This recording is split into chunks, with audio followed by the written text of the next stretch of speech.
Om Sahana Vavatu Sahanau Bhunaktu Sahaviryam Karavavahai Tejasvinavadhitamastu Vidvishavahai.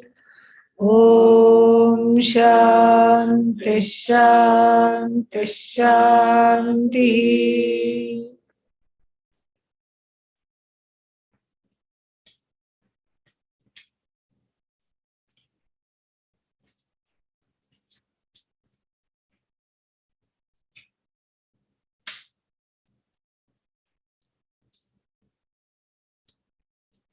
Fifteenth verse, I think we are on. Am I right? Yes.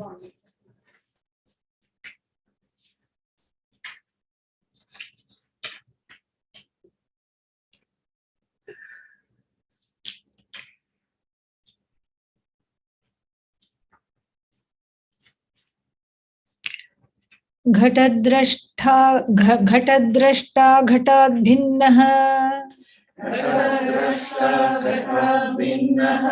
सर्वथा न घटो यथा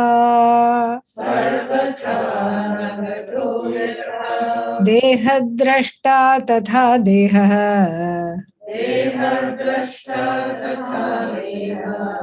नाहमित्यवधारय. A very nice logic that is there. Whatever you observe is not you. Nice. Very easy also. Whatever is an object of observation, it's not the I. That is talked about here, the I of the Upanishads, the Atma, it's not I. But again, as I said yesterday, the negation has to be done carefully, otherwise we'll just be in a constant, sense of source of disconnection.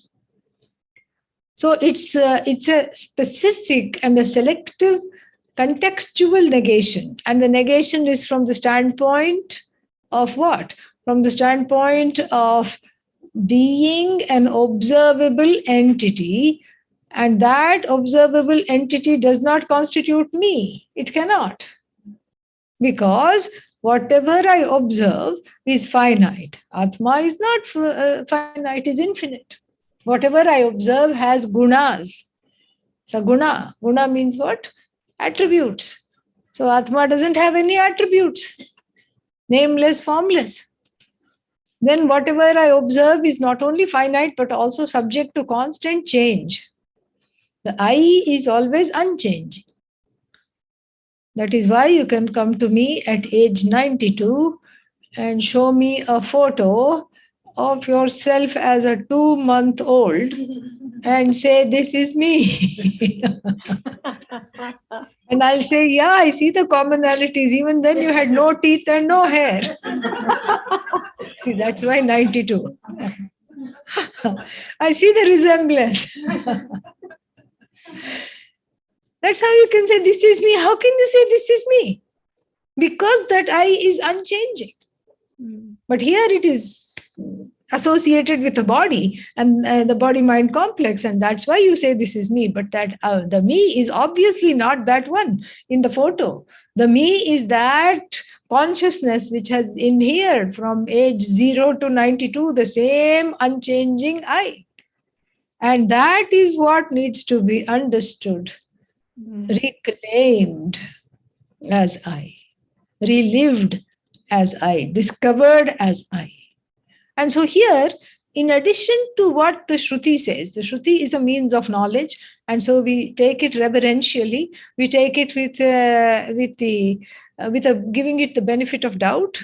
We take it with devotion, and we say, okay, it is something to discover. I don't quite understand it yet, but I trust that it is not going to harm me to understand this.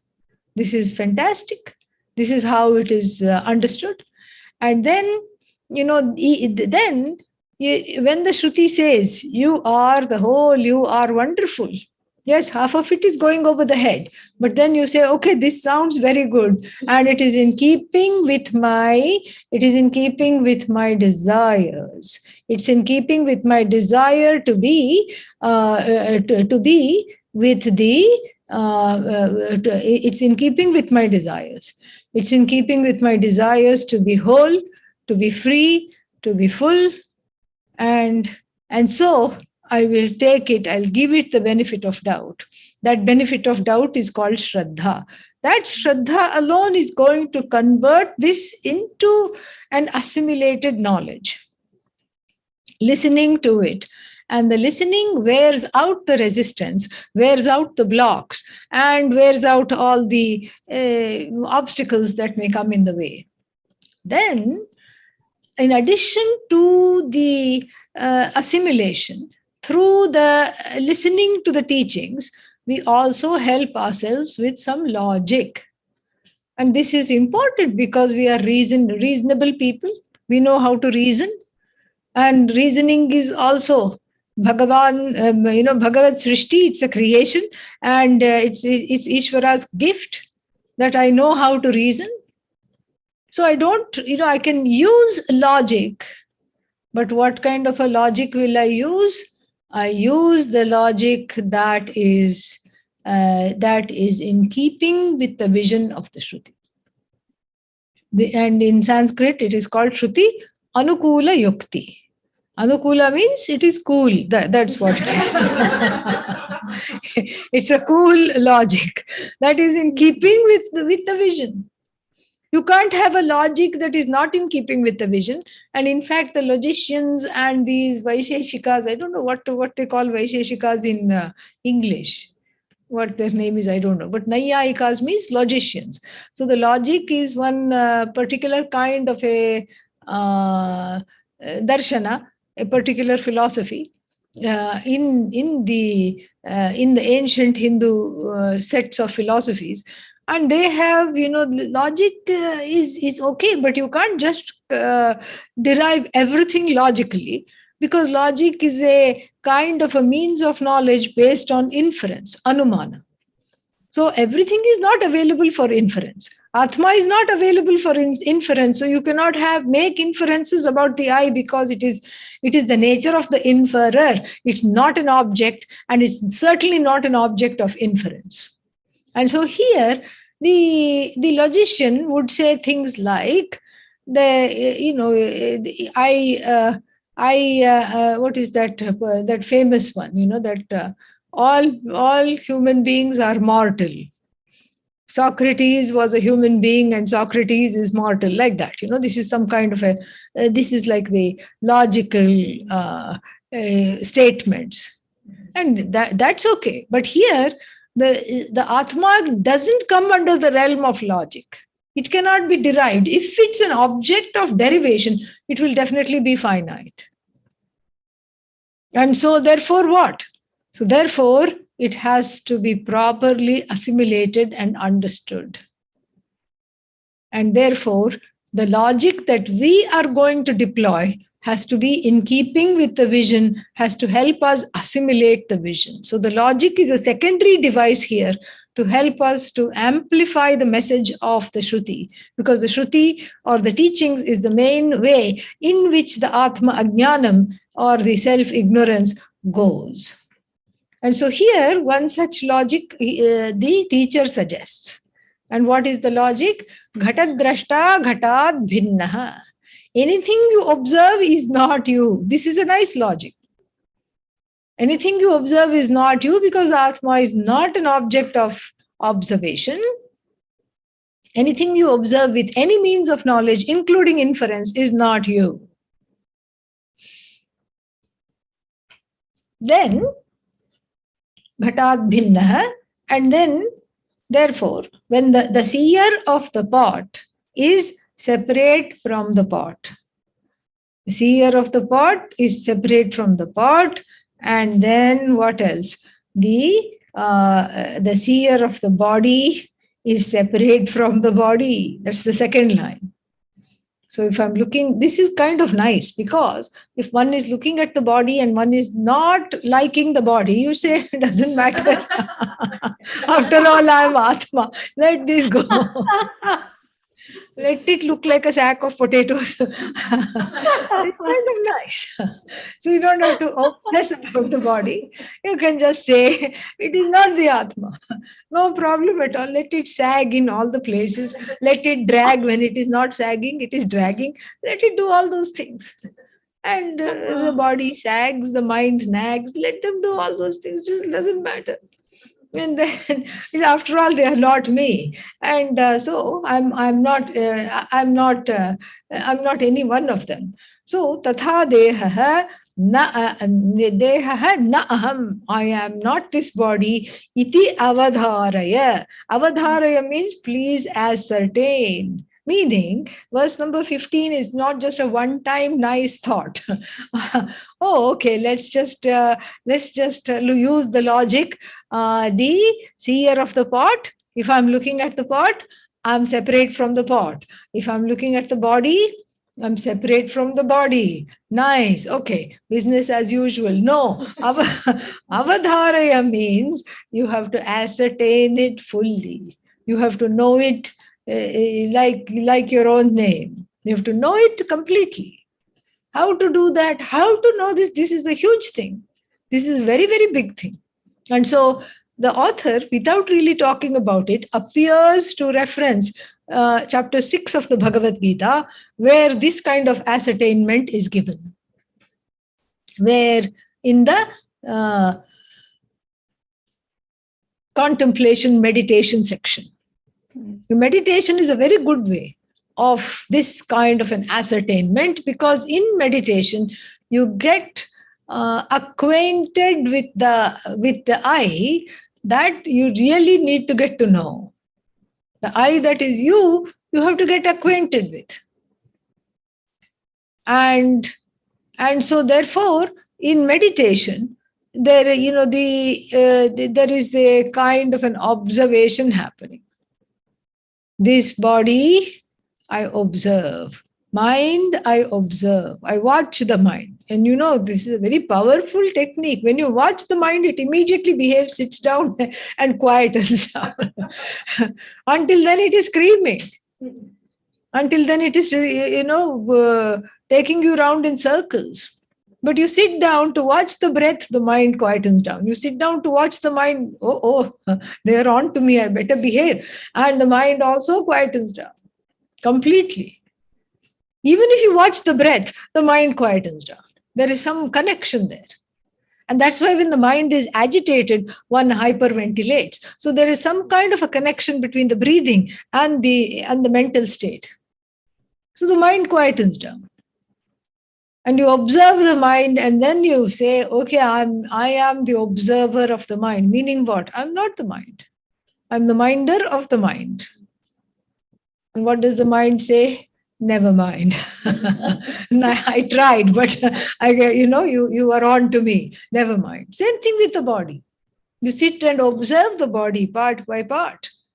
And one does that. We observe the body only to falsify it as the I. It's not. Body is I am not the body. Mind is I am not the mind. It's just always a one-way street. It's a one-way street. Because the I is non-separate from anything.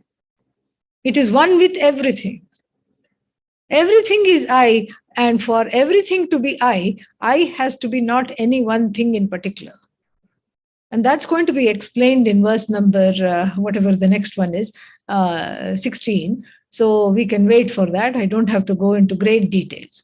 But here, avadharaya means through the practice of closed eye meditation. And then what else do we have? Open eye meditation. Close eye meditation and open eye meditation. This avadharanam takes place. Avadharanam means the ascertainment. What is close eye meditation? You just tell yourself, I'm going to meditate for however long you're going to meditate. And then what do? You watch the body, you watch the mind, you watch the sense organs, you watch everything, and then you do your mantra, whatever it is you do. This is a specific time you set aside for this practice, and the mind becomes calmer, more tranquil, and then does not really, the ahankara, the I notion does not really do some kind of a number, keeps quiet. So then that is, one part of it. This is called closed eye meditation. And the closed eye or the meditation, the formal meditation is for what sake? Is so that one can live one's life in this way all the time, even when one is technically not meditating. So the whole idea is to be meditative 24/7, 365. That is the idea. So in the meditation itself, one practices this, and with the idea that when the formal meditation ends, my worldview of everything being one continues. That I am not the sum total of this body, mind, sense complex continues. So this is practiced by just looking at everything and saying, that tree, why it is but me, and the sky, the tree, the light, the waters, the mountains, everything is an extension of me. The body of the mountain is the body of me. There is no difference. So I am not just this body in which I walk and talk. I am just the source of the whole universe. This is a very nice meditation, actually. It's very nice to do. And you never get tired of it, because it is the truth of oneself. You never ever get tired of it. And so this is the practice. And in time, what happens is that the antara means the spaces between the meditative and the non-meditative states is less and less. The spaces are less and less. The differences is less and less. And so therefore, avadharaya, the student is given homework. He's quite talkative and interactive. And people like that, people like, and even if you go on the website, if there is one website where you're just supposed to read the materials, it doesn't attract so much. But if there is a website where you have to click something and then it'll talk and then you talk back and then it'll do, then that becomes much more exciting. And so the student is given now homework. And the student has to go and familiarize himself with the truth of oneself.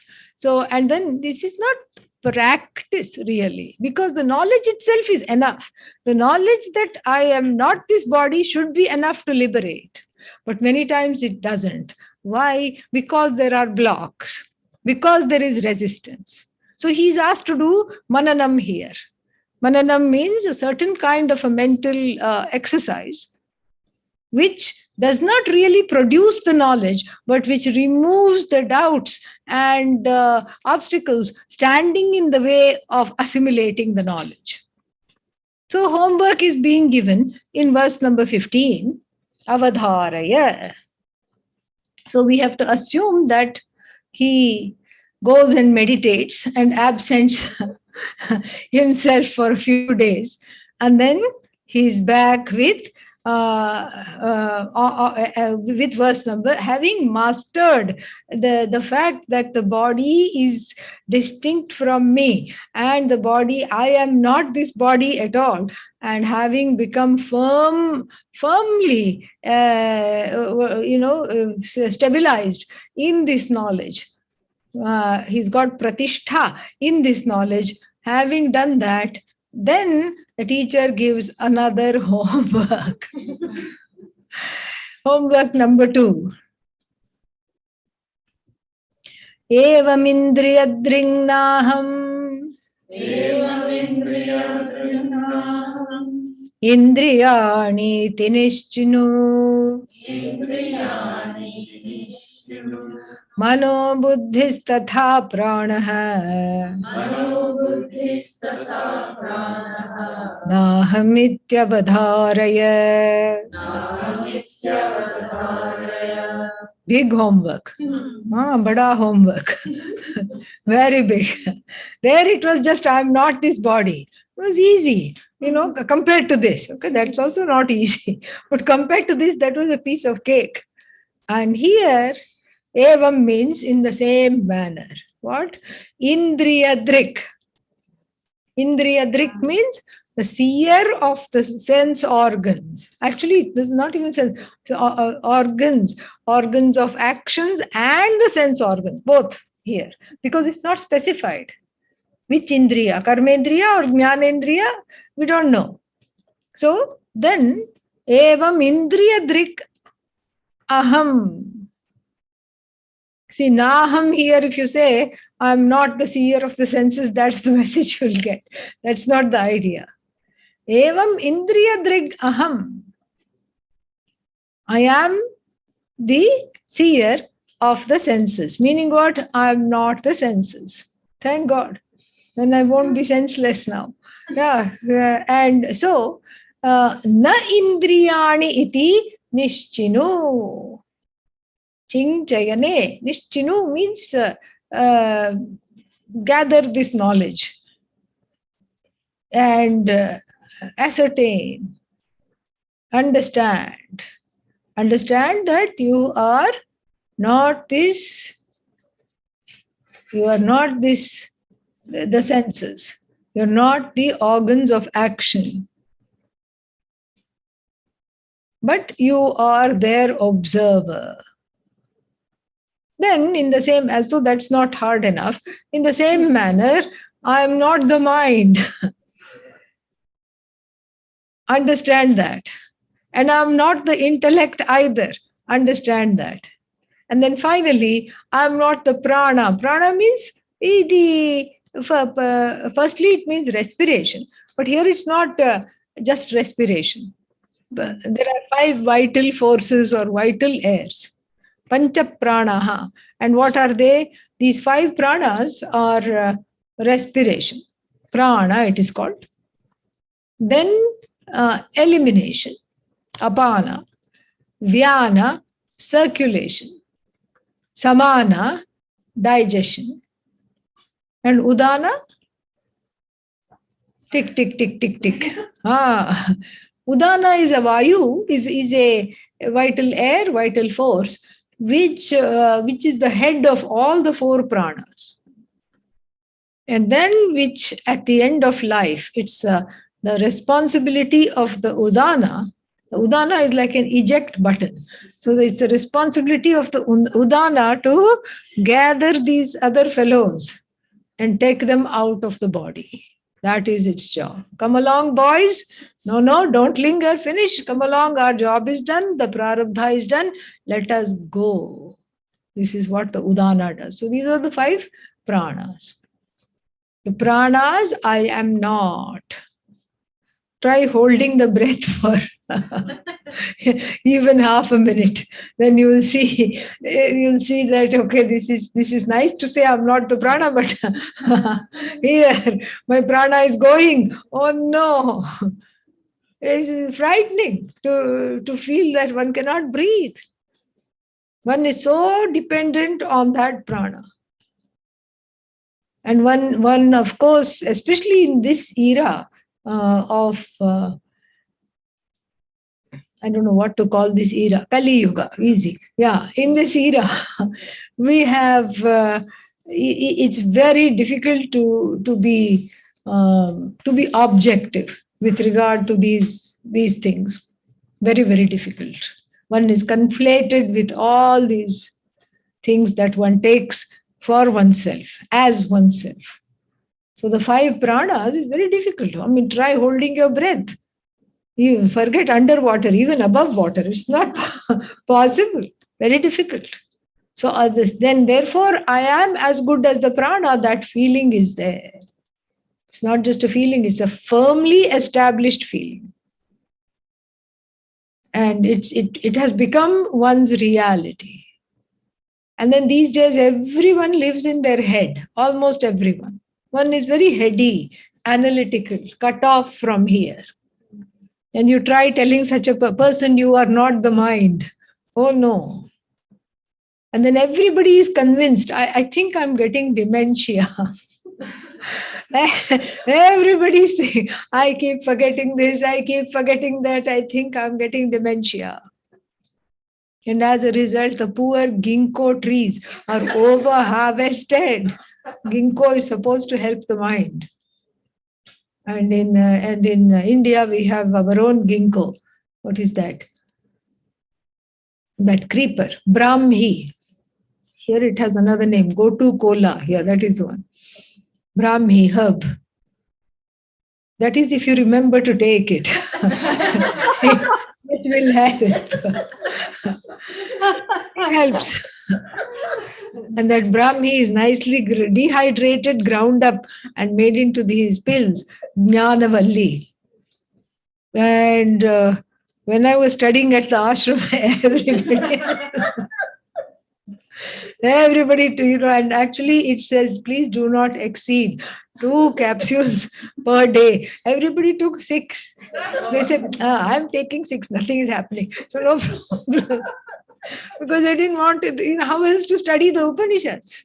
How else to study the Bhagavad Gita? It's an intense study, 5-6 classes a day. How are you going to do this? Jnanavalli to the rescue. But still, it's, the mind is me. I am the mind. That conflation is there. And so if the mind goes away, even for a little bit, there is great anxiety, there is great panic. And if someone insults the body, that, it's, what is that called? It is a new term, body shaming. It's terribly bad. But if anybody mind shames you, it's even worse, much worse. Because there is more of an affinity with the mind than sometimes even the body.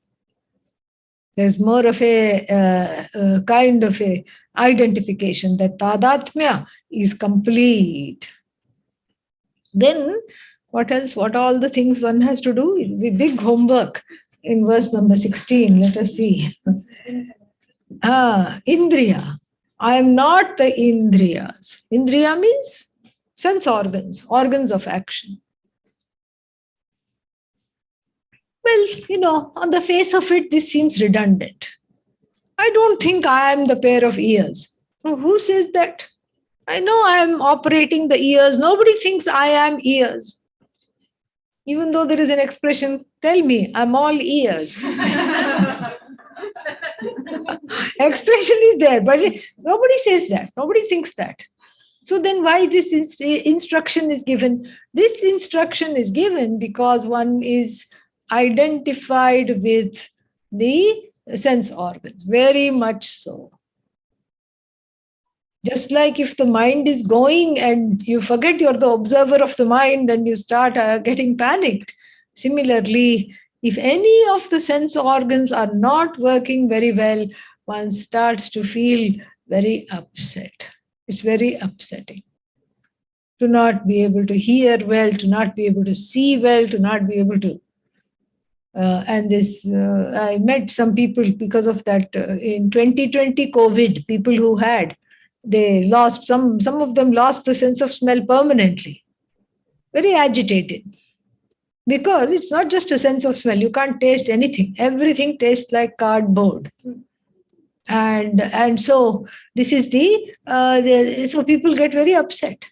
And we get upset because there is a tadatmya. There is an identification with the eye has gone into the eyes. Yeah. The eye is sitting behind the ear. Not behind, it'll be okay, but the eye is sitting in the ears. The eye is sitting in the nostrils. The eye is sitting on the tongue. Similarly, the eye is conflated with the organs of actions.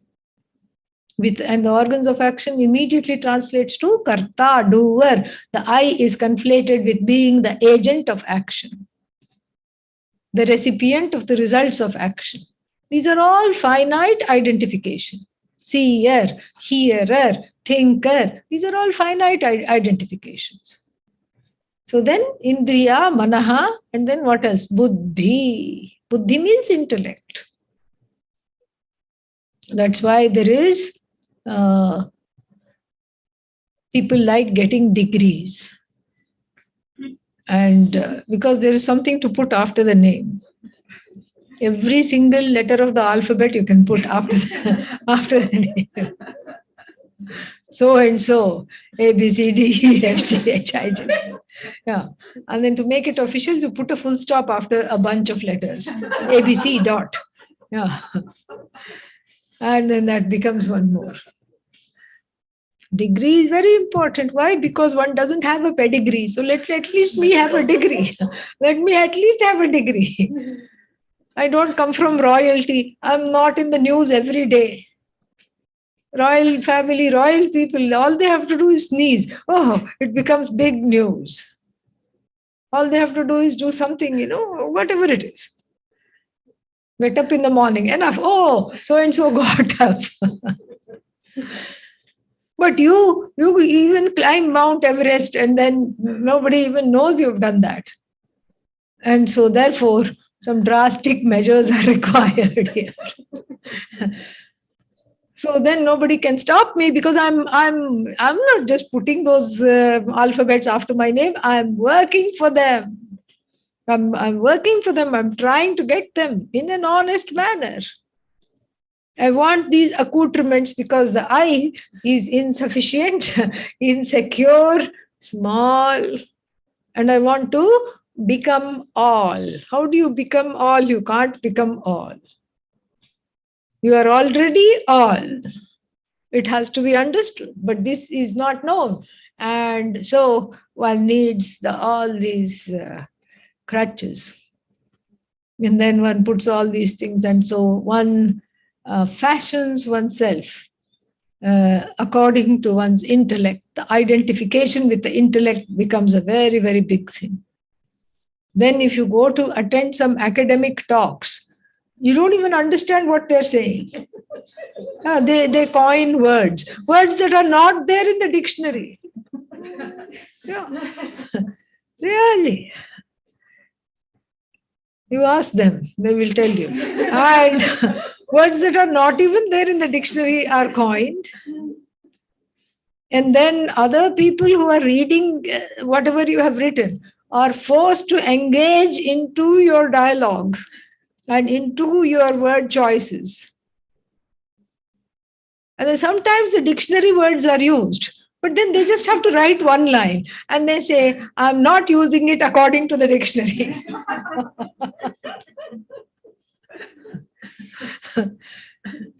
So, yeah, this half of the room is familiar with all that. So, I'm not using it according to the dictionary. Who gave you the right? I mean, dictionary means it's there for everybody. You can't simply say, I'm using it exactly as I want, but that's exactly what happens. I'm using it just as I want. Why? Because I'm new and I'm telling something new. And so you have to engage with all this. So this is a travesty in a way, because it's sad that one has to talk like that. Then one cannot talk like that without thinking like that over time. One starts to think like that and talk like that. Then there is this some kind of an ersatz overlay over one's natural, spontaneous self. You just don't even know who you are, even on the relative level. Forget Atma. Even on the relative level, who you are when you don't talk in those fancy words, multisyllabic fancy words. This is called intellectual identification. It is a colossal waste of time. Yeah, huge waste of time. In fact, one needs to be, what should I say, defogged. Like sometimes, the plane is sitting on the tarmac and then it is icy in the winter. Then you think it's taking off. They don't even tell you, some of these airlines, but then they take it to some far off place in the runway. And then there is this defogging machine heating up the ice on the wing. That's what one has to do to people coming out of academia. That's what has to be done. This is, there is one very nice book by this African indigenous leader, and it is called Of Water and Spirit by Malido Masome. A very nice book. And there he tells his autobiography. He was abducted at 6 years old. He was just playing in his father's compound. They were all healers and shamans.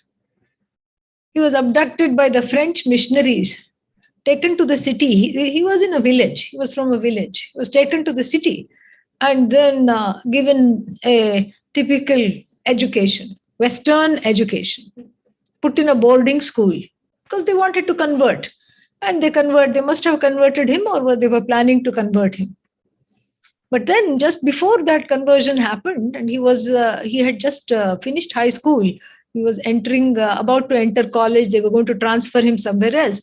He saw a big eagle in front of his dorm window. That eagle was his mascot. The elders had told him, the eagle is your mascot. He had forgotten all about that. Being abducted at 5 or 6, what do you remember? But suddenly he saw the eagle. It was tapping on his window with its beak. And then he suddenly remembered. And then it flew away and he escaped. He followed the eagle, as much as he could. But the eagle's job was to take him out of that convent. And somehow asking people, because his father was very famous, a great healer, he made his way back. And he had all these romantic ideas. Mummy will hug me. Daddy will just pat me. And, they will all embrace me. Brothers, sisters, everybody. They will be so nice to me. And I have been gone for so long. He remembered a lot of things. But when he arrived at the village, they said, stay there. Don't come anywhere near us. Your thinking is so, you have intellectual pollution, they said. Yeah, they said you have to be your brain has to be literally washed off of this colonial thinking. So he had to go through a 3-month initiation of various things. He had to come out of this until he could even be touched. They said, we don't want to be like you. We don't want to, we love you, but from a distance right now. Don't come anywhere near us. And so we don't see this story illustrates the fact that we have forgotten how it is to live according to the land, according to just the spontaneous ways. What would it be like to wake up in the morning and ask the self, which is even the relative self that is indwelling the body-mind complex, what shall I do today? Rather than, it is Tuesday, so I have to be there at this time and do this, otherwise something bad will happen. How shall I be? What shall I eat? And how shall I express myself? All this we have forgotten. We are not in touch with our roots. We are not in touch with the earth. We are not in touch with the Jagat. We are not in touch with people. In fact, after the pandemic, we don't like them at all. Before, at least, we would open the door if anybody knocked.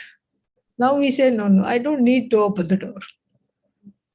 And we have become isolated, antisocial, disconnected, and alienated, intellectually alienated from everything, sitting in some kind of a watchtower of over-vigilance, hyper-vigilance. This is what has happened. Very, very sad. And this is what the Guru advises to come out of. Please come out of this. You are not the intellect. You are not how you think. You are more than your thought. Because if you were just your thought, that means you would not exist in sleep. Are you there in sleep or not? Yes. After people woke up, the answer came. So, are you there in sleep? Yes. Are you thinking in sleep? No. But you're still there. You are free of thought. Thank God Descartes reversed his views. What had he said in the beginning? I think, therefore I am. Let's say he's sitting at a cafe. He was sitting at a cafe. Would you like some more tea? I don't think so. That means he stops existing when he says, I don't think. No. He reversed himself. Then he said, I am. And therefore, I have the capacity to think. The I precedes the thinker. The I precedes the thought. The I precedes the buddhi, the intellect. The I precedes the manaha. Mind is because I is. Oh, but that's grammatically incorrect. Doesn't matter. You understood. Mind is because I is. Atma is. Senses are because Atma is. Intellect is because Atma is. So intellect, mind, senses, mithya, dependent reality. I alone am Satyam. So this is what has to be ascertained. And we cannot just, that's why Vedanta is an inner revolution. It revolutionizes everything. You can't just go on business as usual after listening to something like this. At least you have to try doing this homework. And what is this homework? So manaha, buddhi, what else is there? Yeah, prana. Prana we saw, na aham iti avadharaya. None of this is you. Please ascertain that they are not you. How? Go back to the meditation, and in addition to adding the body as a object of the observation, add the mind, add the senses, add what else? Buddhi. We can even extend this homework. Add ahankara also, the I notion. As in, I'm such a good meditator. As soon as the thought comes, the meditation goes. What a nice samadhi experience I'm having. Gone. And so this same meditation, same way, you just keep observing, keep watching, watching. And understand that the watcher is not that which is watched. The watcher and watched belong to two different realities. That which is watched is mithya, is a dependent reality which cannot exist outside of the watcher. In fact, the watcher, that which is watched, sakshya, that which is observed, is nothing but the observer, the truth of the observer. The observer is also nothing but Atma. The observed is nothing but Atma. But right now, since we have all these kind of cut up versions of oneself, cut up images, I am now thinker, now seer, now hearer. That's why first this kind of a systemic negation has to be done. Na iti, na iti, na iti. There is one, what is that we had studied here earlier? Nirvana Shatkam.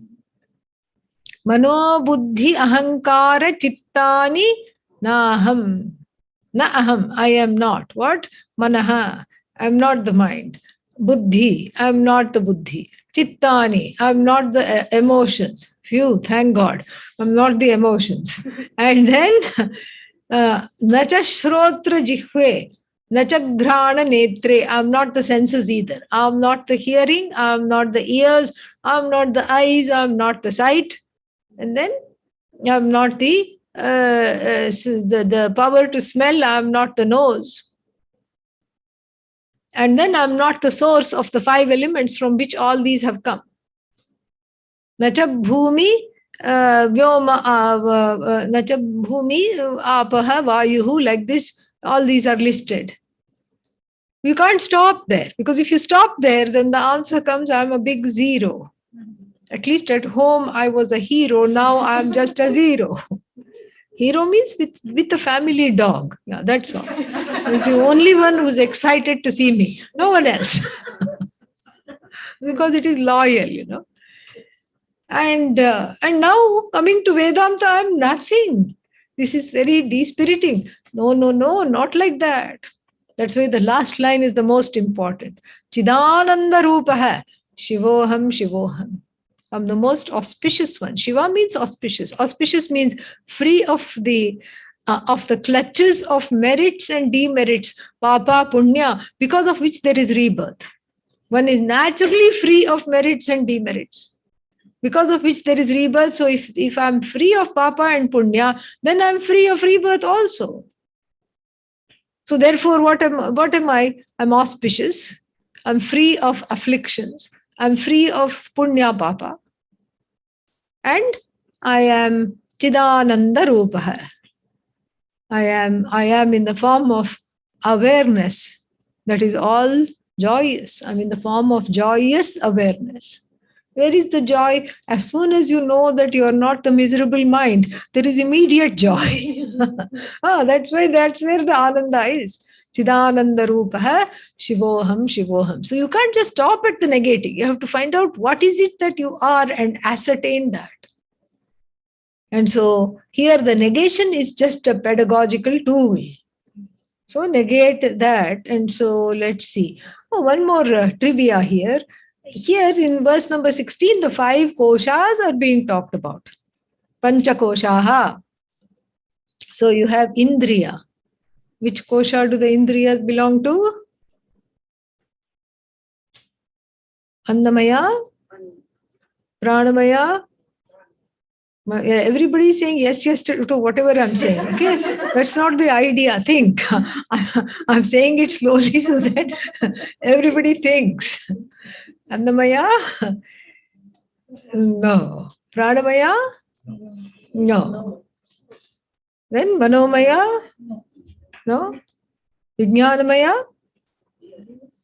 Vijnanamaya? Anandamaya? Think about it. We'll revisit this tomorrow. Yeah. Lots of time is there. Think about it.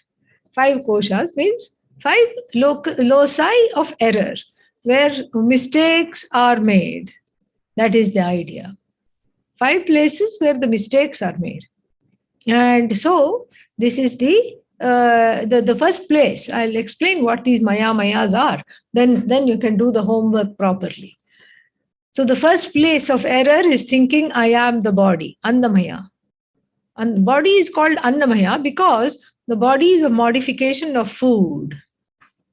All the aforementioned donuts, yesterday we talked of donuts, they don't immediately, as soon as you eat, they don't become a spare tire in the form of a big donut. No, it is transformed into blood, marrow, bones, etc. So that is how it is. It's not that the rasam that you drink is coursing through your veins. It's not so literal. And so therefore, it is a modification of whatever you eat. What is the body? The body is just a modification of the food that you eat. So it's called Annamaya because it's a place where I can mistake the I to be as good as the body. Then we have Pranamaya, where all the 5 pranic operations are mistaken to be the I. Breathing is as good as I. And then digestion, respiration, circulation, elimination, everything is just as good as I. If there is any disturbance in any of these things, I am agitated, I am disturbed. This is Pranamaya. Then we have Manomaya. Manomaya means there is the mind, etc. The mind is itself a vikara, is itself a modification. And then this thinking that I am as good as the mind. Whatever the mind does, it is me.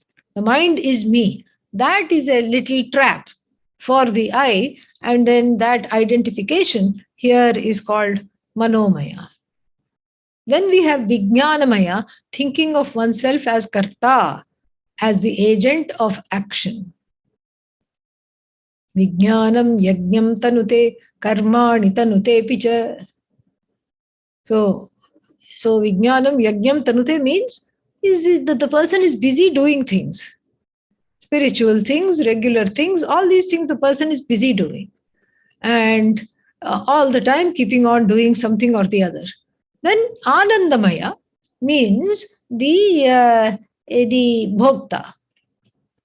The person who is now identified wrongly, of course, as the experiencer as the enjoyer of the fruits of action, which one is not. One is not the sum total of this.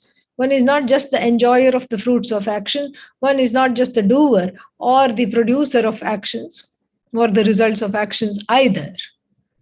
And so these are the 5 places where where they are. It's like landmines. You have to step carefully on the spiritual journey, because if you step on one of them, it sets off a series of wrong thinking and wrong identification. Mm-hmm. So indriyas, if we are talking of the sense organs, then it will be in manomaya. Yeah. But if we are talking of the organs of actions, it will be annamaya. It will be annamaya, because it's part of the body. It's part of the physical body.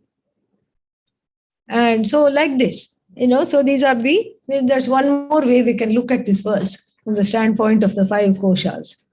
So prana also, it's not you. How to understand prana is not me? Again, when we meditate, we try to disengage the mantra from the breathing. How to do that? Because otherwise what happens is that the mantra, supposing your mantra is Om Namah Shivaya, it's very nice, comforting to breathe in Om Namah Shivaya and breathe out Om Namah Shivaya. It may be easy, it may be efficacious also as a form of prayer, but it does little to get to this place, it does little to complete this homework.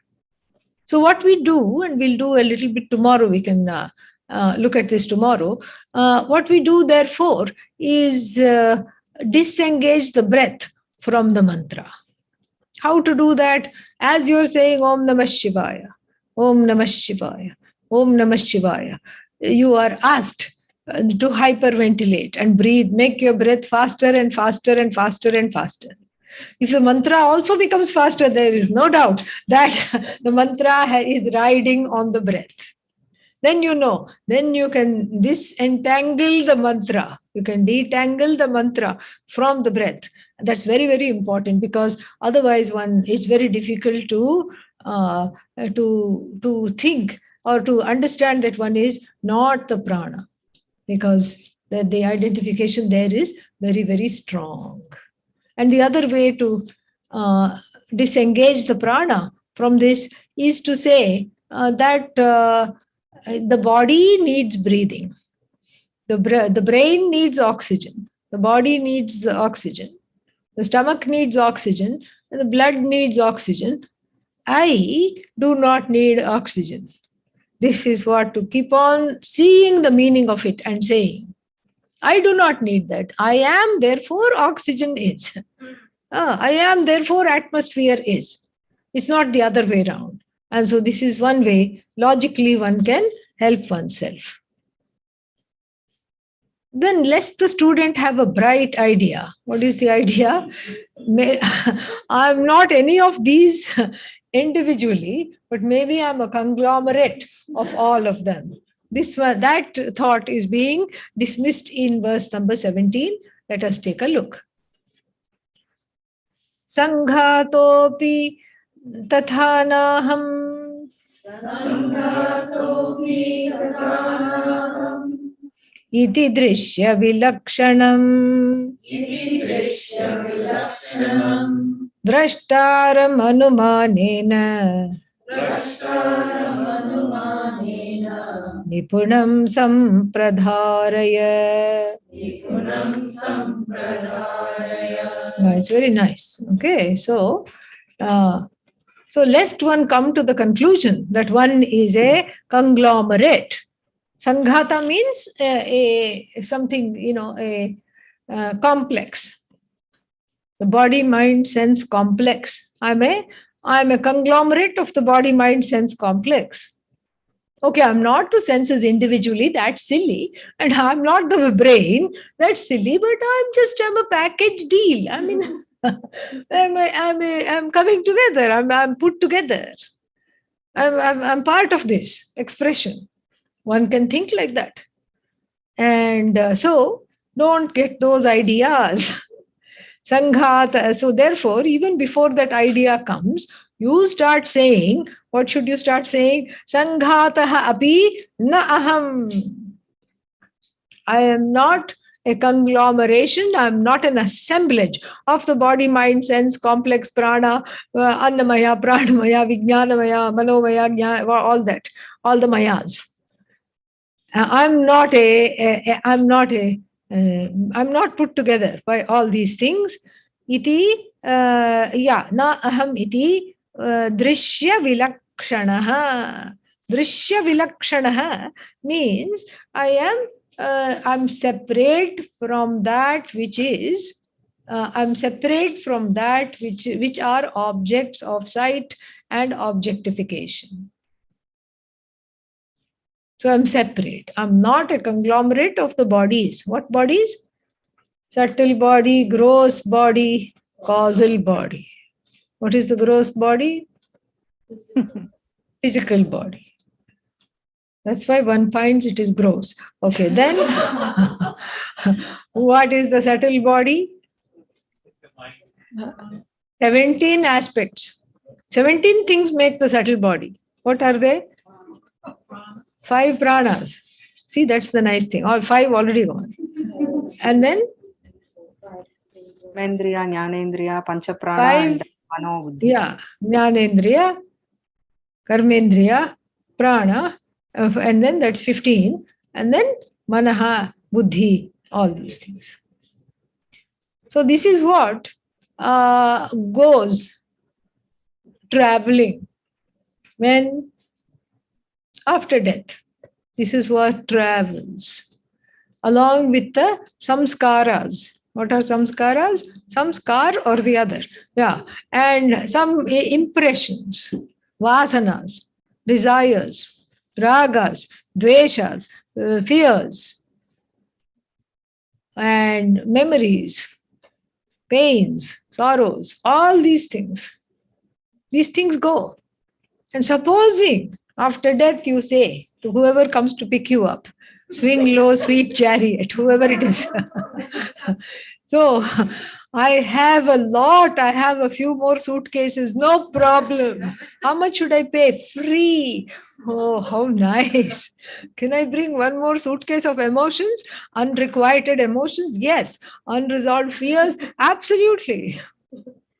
All that is nicely, like a bride's wedding trousseau, is nicely packed and put very carefully. And the emotional baggage literally is labeled handle with care.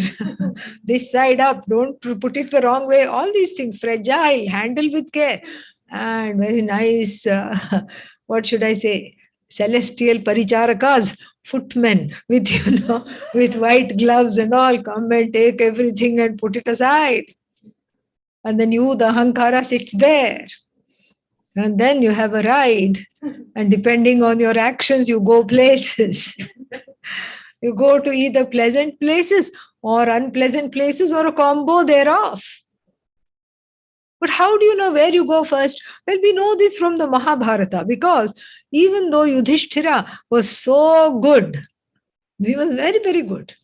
I mean, and Duryodhana was very, very bad. Even though Duryodhana was very, very bad, he had done something accidentally, one small good thing, which entitled him to a 5-minute stay in heaven and the feeding of one peeled grape. Okay. And then Yudhishthira had led a stainless life, had not even told a lie, except one when Krishna tricked him. Here, Ashwathama has fallen, has died, Ashwathamo hataha. And he had made a pact. He said, I'm going to say in the megaphone, Narova, Kunjarova, I don't know. Meaning, elephant or man, I don't know, because the elephant called Ashwathama had died. But Ashwathama also happened to be the name of Drona's son. And Drona had a dysfunctional love for his son. Just his heart was in his son. So the idea, Lord Krishna's idea was that he would just sort of destabilize Dronacharya, who was the commander-in-chief, and therefore thereby, set them back a little bit. So Yudhishthira made a pact with Lord Krishna. that I'm going to very loudly say, I don't know if it is elephant or the young man. Please ascertain for yourself. Krishna said, yes, yes, yes. But the microphone, this megaphone is so heavy. Let me hold it for you. Ashwathamo hataha. And then he snatches away the word. Narova, kunjarova. Nobody hears. So, but that's not even his fault that he lied. Kind of his fault, but not really. So he goes to heaven. And then there he sees Duryodhana enjoying his aforementioned peeled grape. Immediately, even in heaven, he's depressed. He said, how did this idiot get here? How did this one who is a terrorist, who's an arsonist, and who has engaged in all kinds of assaults, and who is a liar, and who just is just a sociopath, a psychopath, how did this fellow get here? And they informed him that, if you have done by mistake something good and for a few minutes, that one you enjoy first before being sent everywhere else to work out all the karma. And even as they were speaking, a trap door under Duryodhana opened and siphoned him off. This is how. So the Sukshma Sharira, the subtle body, travels. And then after some travels, it spends its currency, traveler's checks, in the form of punya. All the good karma that one has brought, that becomes the traveler's checks to travel to nice places. So you have a holiday out, so to speak. And then what else? Then you clamor for another body. You really want another body because you can't control anything. You can't even ask for the teaching. Hey, Guru, yo, you cannot, nobody understands because you're living in a different realm. No, there is a veil. You cannot see, you cannot hear, you cannot interact. It's there for a good reason. So all the disembodied beings, after finishing off their karma, along with this subtle body, they demand to be incarnated. They demand to be incarnated. This is a very nice book, the Tibetan Book of Death and Dying. And there it is said that all these Sukshma Shariras, disembodied beings, they keep hanging around marriage halls and follow newly married couples because, please, are you my mommy?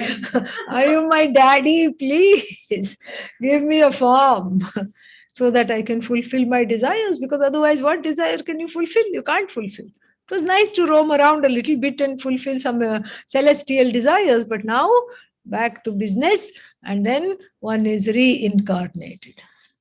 And the cause because of which one is reincarnated is called causal body. What is that cause? Ignorance of the self. Atma Ajnanam.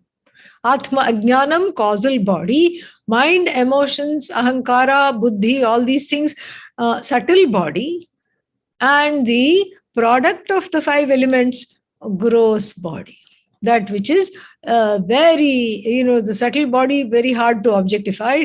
The causal body, of course, harder to objectify, but the gross body easily objectifiable. And so here, I'm not a conglomerate of the subtle and the gross bodies. Sanghataha means it could be the sanghata of the 3 bodies. I am not. Or the sanghata of the body, mind, sense complex also. I am not.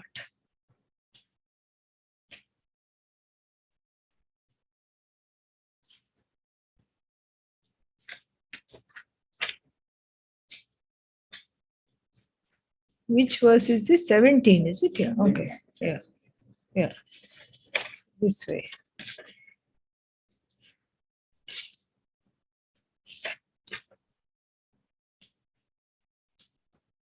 I'm not the gross body, I'm not the subtle body, I'm not the causal body. And and as the seer, as the observer, I'm entirely different from all that is seen. I'm entirely different from all the Drishya Varga. Seen means heard, etc. Objectified.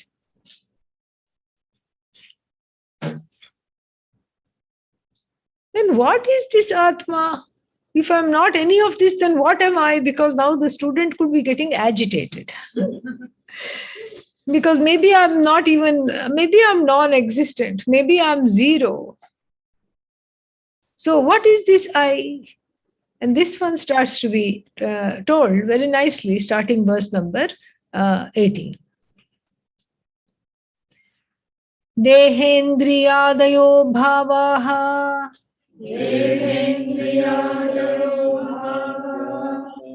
bhavaha hana divya pratikshamaha yasya sannidhim matrena sohamityavadharaya. Finally, we are landing on the Tvampada, on the analysis. After this analysis on the word I, we are understanding what this I actually is. Very nice. So, Dehendriya Adi. Deha, Indriya Adi. Deha means body. Indriya means sense organs. Adi, so it includes mind and other things. Body, mind, senses.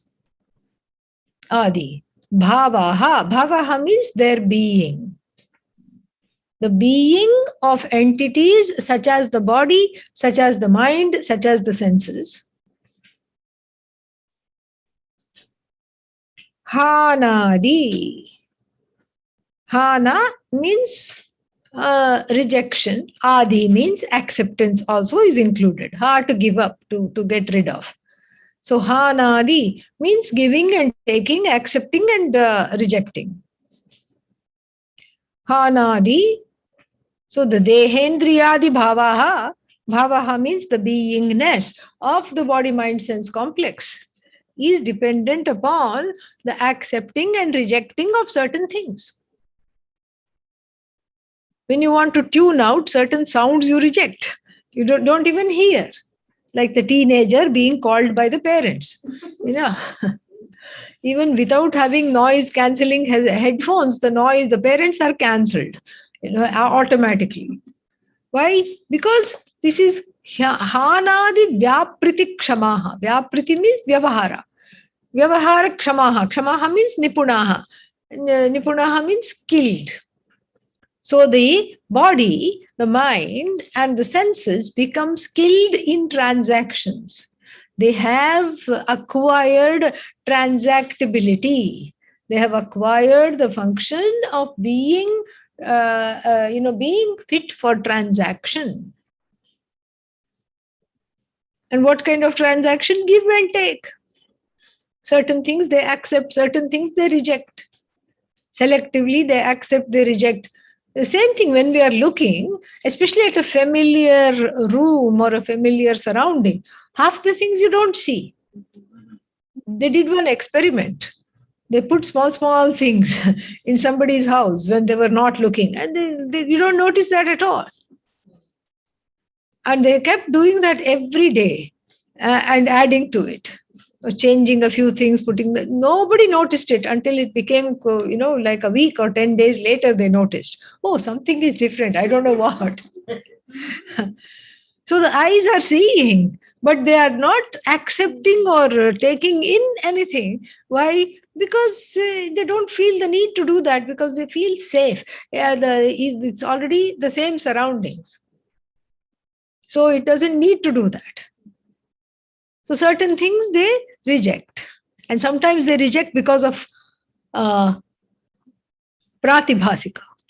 Pratibhasika means subjectivity. I want to see only this, so I'm going to see only this. Like the horse wearing those blinkers.